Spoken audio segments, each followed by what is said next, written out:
শুভ সন্ধ্যা বন্ধুরা। আজ হলো 6 নভেম্বর বৃহস্পতিবার। আজকের সন্ধ্যার বরাক উপত্যকার শ্রীভূমি, করিমগঞ্জ, শিলচর, হাইলাকান্দি সহ আসামের বিশেষ বিশেষ খবরগুলি হলো: আসাম সহ ভারতের সবকটি রাজ্যের চোখ বিহারের দিকে। আজ বিহারের 121টি আসনে চলছে প্রথম দফার ভোট গ্রহণ। বিস্তারিত থাকবে প্রতিবেদনে। সরকারি সাহায্য থেকে বঞ্চিত প্রকৃত কৃষকরা, নালিশ জেলা আধিকারিককে। উত্তরপ্রদেশের মুখ্যমন্ত্রী যোগী আদিত্যনাথকে তীব্র কটাক্ষ অখিলেশ যাদবের। বদরপুর সড়কের কাজে নিম্নমানের কড়া ব্যবস্থা গ্রহণের দাবি। রাহুল গান্ধী দেশের শত্রু, সেনাকে অপমান করেছেন রাহুল গান্ধী, বললেন অসমের মুখ্যমন্ত্রী হিমন্ত বিশ্ব শর্মা। এবং এনএইচএম কর্মচারীদের ধর্মঘটস্থলে সাংসদ সুস্মিতা দেব ও বিধায়ক খলিল। তাহলে বিস্তারিত খবরে যাওয়ার আগে অবশ্যই ভিডিওটিতে একটি লাইক দিয়ে চ্যানেলটি সাবস্ক্রাইব করে পাশের বেল আইকনটি বাজিয়ে রাখবেন এবং ফেসবুক পেজে দেখে থাকলে পেজটি ফলো করে ভিডিওটি শেয়ার করবেন, যাতে সঠিক খবরগুলি সবার কাছে পৌঁছাতে পারি। এবার শুনুন আজকের খবরের বিস্তারিত। প্রথম খবর, আসাম সহ ভারতের সবকটি রাজ্যের চোখ বিহারের দিকে। আজ বিহারের 121টি আসনে চলছে প্রথম দফার ভোট গ্রহণ। বিহারে চলছে প্রথম দফায় 121 আসনে ভোট। চলছে বিহার বিধানসভা নির্বাচনের প্রথম দফার ভোট গ্রহণ। মোট 243টি আসনের মধ্যে আজ বৃহস্পতিবার ভোট হচ্ছে 18টি জেলার 121টি আসনে। ভাগ্য নির্ধারণ হবে 1318 জন প্রার্থীর। দেশ জুড়ে শুরু হয়েছে ভোটার তালিকার বিশেষ নিবিড় সংশোধন বা এসআইআর। প্রথমে রাজ্য হিসাবে বিহারেই তা ঘোষণা হয়েছিল। এবার ভোটকে কেন্দ্র করে নিরাপত্তা জোরদার করা হয়েছে। ভোট কেন্দ্রগুলিতে রয়েছে নজরদারি ও ক্যামেরাও। এবার বিহার বিধানসভা নির্বাচনে মূলত লড়াই হবে শাসক এনডিএ ও বিরোধী মহাগঠবন্ধনের। তবে নজর রয়েছে প্রশান্ত কিশোরের জনসুরজ পার্টির দিকেও, কারণ প্রথমবার বিধানসভা ভোটের ময়দানে নেমেছে এই দল। প্রথম দফায় বিহারে ভোটারের সংখ্যা রয়েছে প্রায় 3,75,00,000-এর বেশি। আজ ভোট হচ্ছে পাটনা, দারভাঙ্গা, মধেপুরা, সহরসা, মুজফ্ফরপুর, গোপালগঞ্জ, সিওয়ান, সারন, বৈশালী, সমস্তিপুর, বেগুসরাই, লক্ষীসরাই, মুঙ্গের, শেখপুরা, নালন্দা, বক্সার এবং ভোজপুর জেলায় হচ্ছে ভোট গ্রহণ।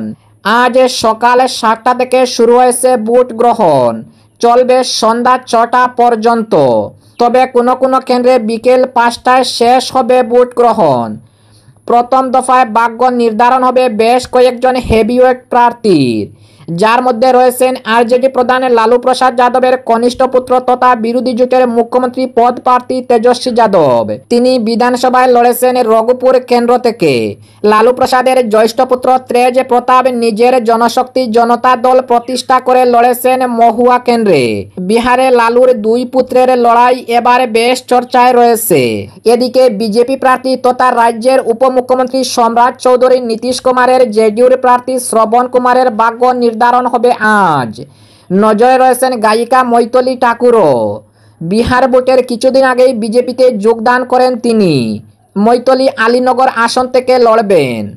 এদিকে প্রথম দফায় ভোট গ্রহণের শুরু হতেই বিহারবাসীর উদ্দেশ্যে বার্তা দিয়েছেন ভারতের প্রধানমন্ত্রী নরেন্দ্র মোদী। এই গণতন্ত্রের উৎসবে পূর্ণ উৎসাহের সঙ্গে ভোট দেওয়ার আর্জি জানিয়েছেন প্রধানমন্ত্রী মোদী।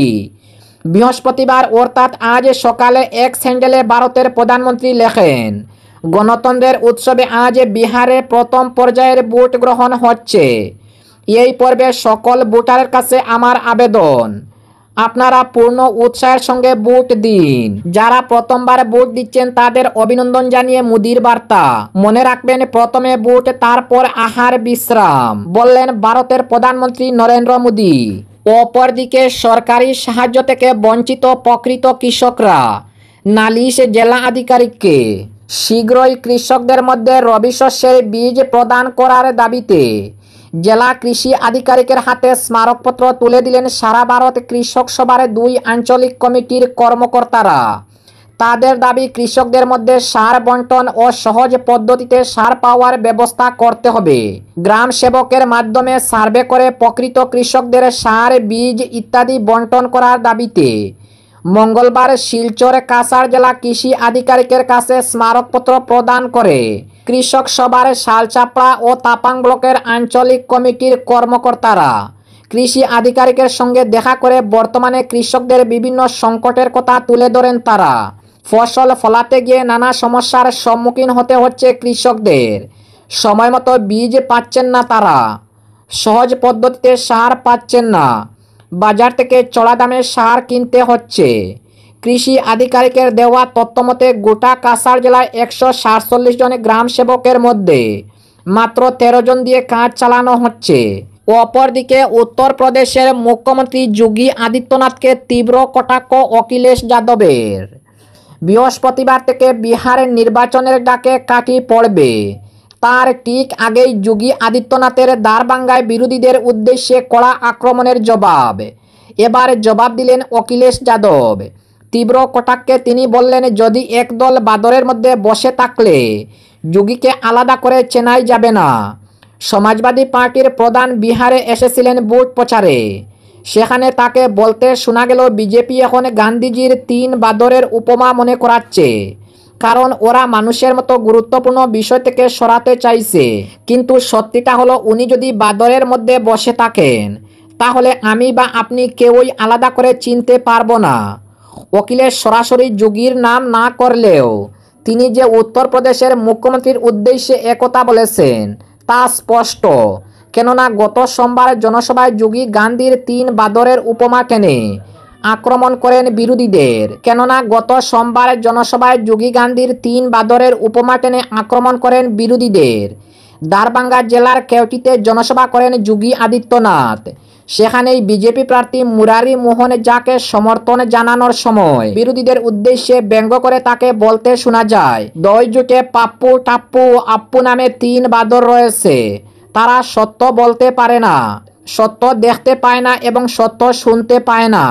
তারা মোদী সরকারের উন্নয়ন কোনোভাবেই মেনে নিতে পারেন না। সেই সঙ্গে এনডিএ সরকারের সুখ্যাতি করে মুরারি মোহন ঝাকে বিপুল ভোটে জেতানোর আবেদন জানান তিনি। অপরদিকে বদরপুরের সড়কের কাজ নিম্নমানের কড়া ব্যবস্থা গ্রহণের দাবি। বদরপুর ঘাট আদরকুনা সড়কের বিভিন্ন স্থানে বড় বড় গর্ত ভরাটের কাজ চলেছে বিভাগীয় কর্মকর্তাদের অনুপস্থিতিতে। এ নিয়ে এলাকাবাসীর মধ্যে সমালোচনার ঝড় উঠেছে। দীর্ঘদিন ধরে সড়কের বিভিন্ন স্থানে গর্ত থাকায় সাধারণ মানুষ বহু দুর্ঘটনার শিকার হয়েছেন। বর্তমানে যেসব স্থানে বড় বড় গর্তের সৃষ্টি হয়েছে সেখানে সংস্কারের কাজ শুরু হলেও কাজের গুণগত মান নিয়ে ব্যাপক প্রশ্ন উঠেছে। স্থানীয়দের অভিযোগ, যেমন খুশি তেমন কাজ চলেছে। এক্ষেত্রে পূর্ত বিভাগের যেন কোনো দায়িত্ব নেই।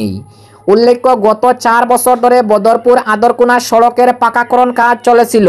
কয়েক মাস আগে পুরো সড়কের কাজ শেষ হলেও অল্প দিনের মধ্যে বিভিন্ন স্থানে আবারও গর্তের সৃষ্টি হয়। কাজের নিম্নমান নিয়ে এলাকাবাসী বহুবার প্রতিবাদ জানালেও কোনো কার্যকর ব্যবস্থা নেওয়া হয়নি।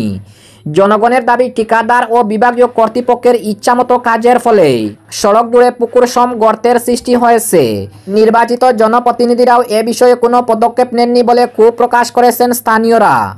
এলাকাবাসীর পক্ষ থেকে শ্রীভূমি করিমগঞ্জের জেলা কমিশনারের কাছে দাবি জানানো হয়েছে, বদরপুর ঘাট আদরকুনা সড়কের গর্ত সংস্কারের কাজের গুণগত মান সরজমিনে তদন্ত করে দায়ী ব্যক্তিদের বিরুদ্ধে প্রয়োজনীয় ব্যবস্থা গ্রহণ করা হোক।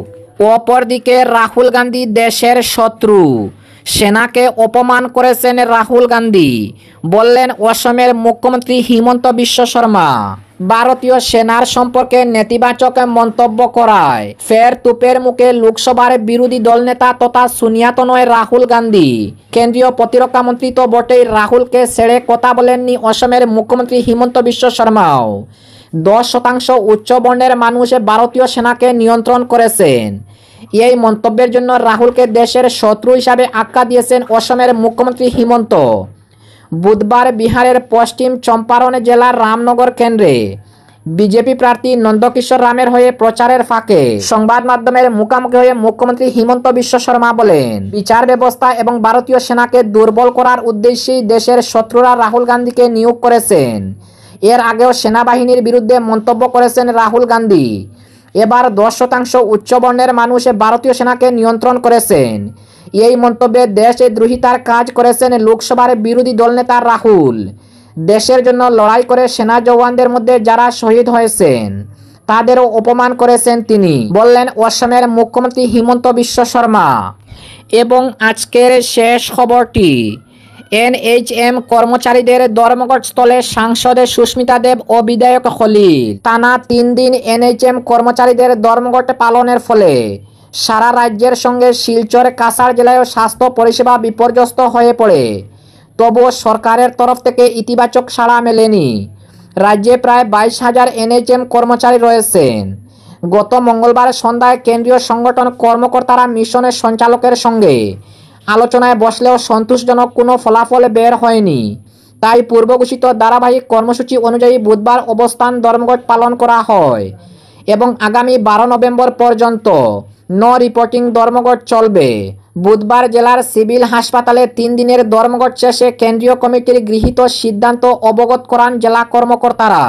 সিদ্ধান্ত অনুসারে বৃহস্পতিবার থেকে বিভাগীয় কর্মচারীরা তাদের নিজেদের কর্মস্থলে যোগ দেবেন এবং স্বাস্থ্য পরিষেবা প্রদান করবেন। তবে তাদের কোনো কাজের রিপোর্ট করবেন না অনলাইন এবং অফলাইনে। বিভাগীয় কোনো পোর্টালেও হাত দেবেন না তারা। পাশাপাশি বিধানসভা ভিত্তিক মেগা হেলথ ক্যাম্প সংক্রান্ত কোনো কাজ করবেন না তারা। রাষ্ট্রীয় স্বাস্থ্য অভিযান অধীনস্থ কর্মচারীরা যেখানে এখন মেগা স্বাস্থ্য শিবির হয়নি কিংবা যেসব বিধানসভা এলাকায় স্বাস্থ্য শিবির ইতিমধ্যে হয়ে গিয়েছে সেখানকার বিভিন্ন রোগে চিহ্নিত করা শিশু ও কিশোর কিশোরীদের উন্নত চিকিৎসা প্রদান বা সংক্রান্ত কোনো কাজে হাত দেবেন না এনএইচএম কর্মীরা। এদিন আন্দোলনের অন্তিম সময়ে শিলচরের সিভিল হাসপাতালের আন্দোলনস্থলে উপস্থিত হয়ে এনএইচএম কর্মচারীদের দাবির প্রতি সমর্থন জানান সাংসদ সুস্মিতা দেব। শিলচরে কাটিগড়ার বিধায়ক খলিল উদ্দিন মজুমদার ও জেলা কংগ্রেসের সভাপতি সজল আচার্য এ বিষয়টি আসন্ন বিধানসভার অধিবেশনে উপস্থাপন করবেন বলে প্রতিশ্রুতি দেন বিধায়ক খলিল।